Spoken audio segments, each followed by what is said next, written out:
It's very difficult to change the intergovernmental system and the national priorities, which are based on short-term interest. And I think one interesting thing is that the major companies in the world, biggest ones, are kind of wakening up that the business, as we know it, is not really possible in the 4 Celsius world which we are heading towards.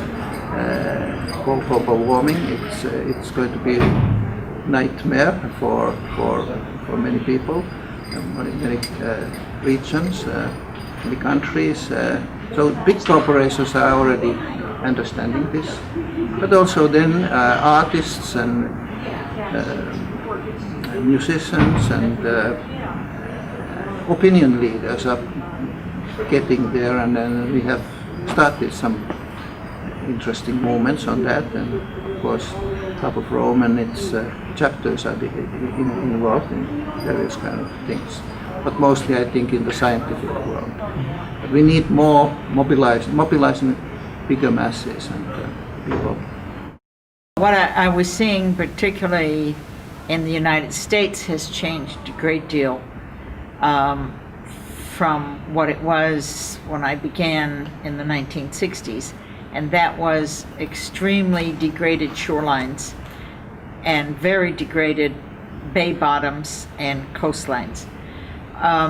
The American public, after talking to them, has more or less gotten it, especially places like Florida, Long Island Sound, the California and Oregon coasts, and they've gotten that if they don't do something constructive to put back the plants that they have degraded, that the entire ecosystem can simply go past the tipping point to extinction. But they have begun all over the United States to do this. Now, the challenge lies in the many countries that depend heavily on fish, because the coastlines, the habitat at the shore and under the water is the habitat that makes the fish, and we're running out of fish. Our fish catch is way down because they have no place to live and they have nothing to eat.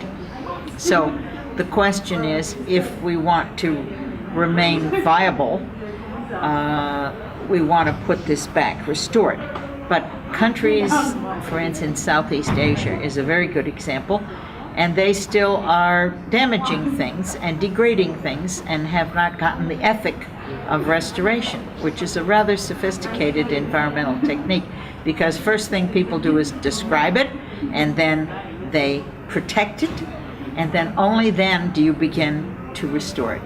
I think there are at least 2 other sustainability issues that we focused on too little. One is water, and the use of fossil water resources in China, in India, in the Middle East. We're running down many of the fossil water sources, and we're using those for food production. The time is going to come when that water gets too expensive to be able to continue its use in the current form. Another issue is species reduction, and obviously we are going through, as everyone has said, a major extinction of species, which is human-driven, and that's in the fisheries, that's in the forests, and that kind of issue has not really been modeled adequately in my mind. We haven't begun to get our minds and models around that. That is coming. We'll be building those into our longer-term forecasting systems also.